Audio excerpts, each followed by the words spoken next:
see how to improve our self-efficacy. Let's go to the practical part of now.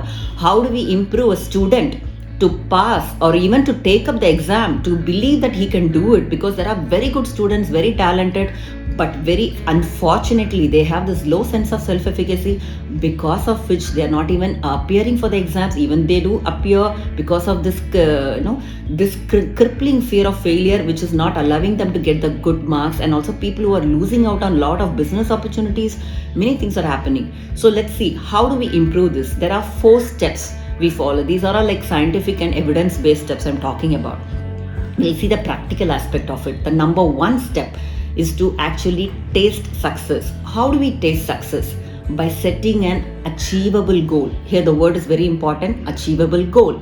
Doesn't mean an easy goal, because when you have set a lot of easy goals and you keep succeeding at it, and one time you fail at it, then you never get up from there.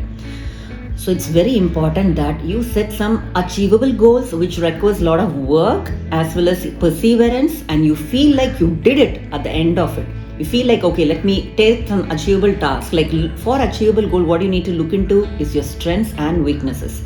And you need to like stretch out the strength. Okay, I can do this much. So take to that limit, but not going to exceed the boundary where you feel like I won't be able to do it.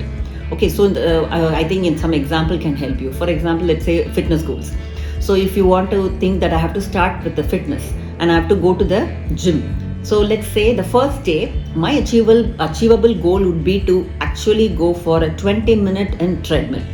So that seems more realistic. Or if you're going to set a very, very simple and easy goal, like 5 minutes I'll go and come, then you feel like I don't think I deserve it or I even do it properly. So when you say the 20 minutes and you do consistently, and that's where you feel that I've mastered in it, I think I can do it. I'm getting a feel that I'm able to do it.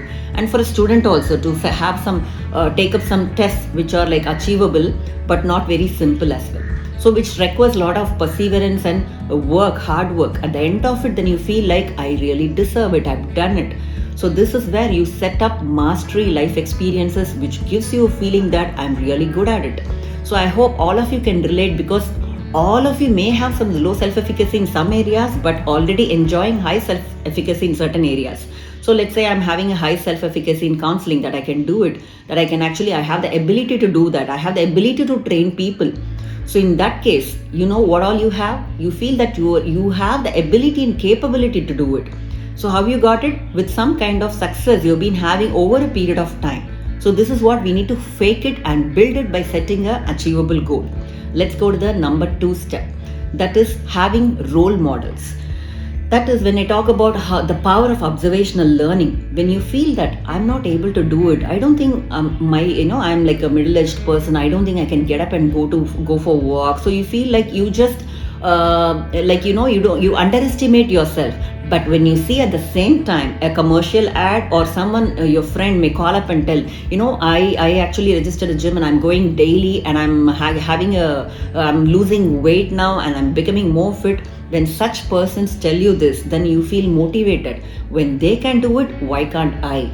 So this is like a comparable model you should have, who may be like more similar to you, of your age, of your gender, and also like advertisements actually use this part for observational learning to happen. So especially how do we apply to academic settings is to see, it's not about comparison. Don't mistake this with comparison. When you think that this friend, I think his ability is of similar to me and he is able to get this 80 plus mark, then that motivates me also to take up the book and study. And that gives some, sense of feeling that, okay, I think I can also do it.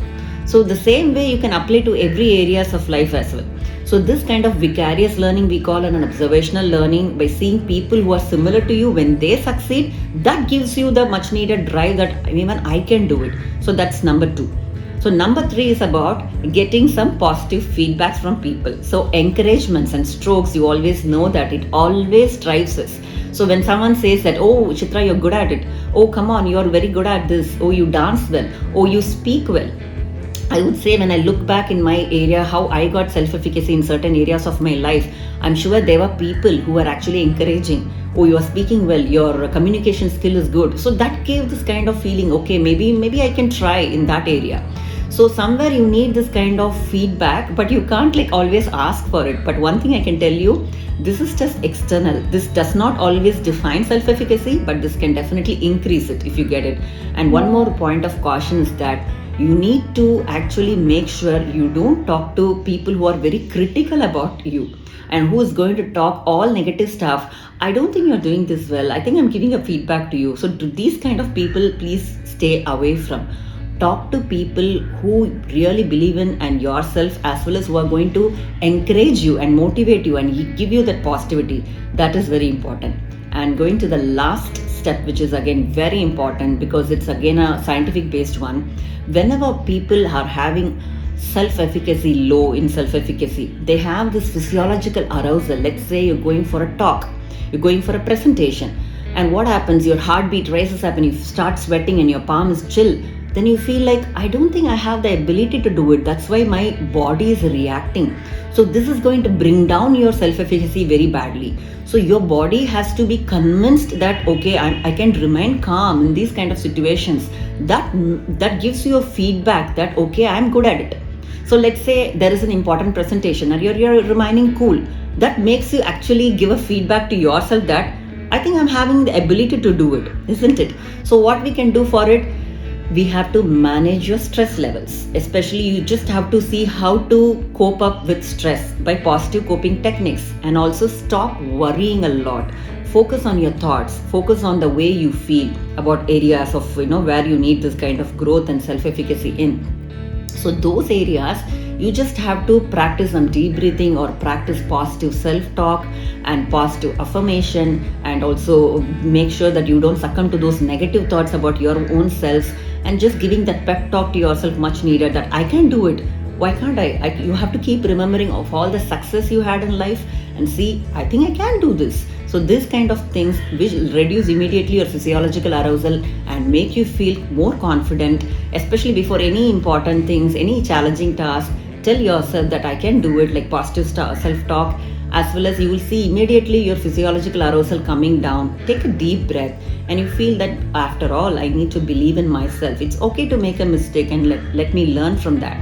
Okay, so these kind of things actually are going to increase your self-efficacy and in particular areas of life. So there is no looking back. Now just think about which area you want to improve your efficacy. Maybe for students, it's about the academics area. Maybe in maths, they want to believe that I'm really capable of doing it, or a job in way that, okay, I feel I can do this coding, not a problem for me. And for people in sports and people in any kind of arts or taking up any hobbies, do you find yourself refraining from it and avoiding it? Just think this and think about this video and start implementing these 4 very simple steps so that you will start seeing your self-efficacy rate going high, obviously leading to the outcomes. That is, you're going to act on your goal, and immediately the acting is that you're going to go every day to this, or following and consistently practicing the fitness related stuff, like eating a proper diet. When you believe that this kind of diet is going to actually help me reach my goal, and I think I can do this, I believe in myself, and you see the results as well. So all the very best for people watching this video to take these tips and start to implement and improve your self-efficacy so that you will start seeing success coming up in your life in whatever areas you want to focus on. And we have come to the end of the video, and if you want me to talk about any particular topics, please do give in the comment section, because I guess I've talked about a lot of areas and I'm running short of the topics. If you really want any questions to be answered or any topics to be addressed, please do mention in the comments, and I'll catch up in another interesting video. Take care, have a very nice day. Bye.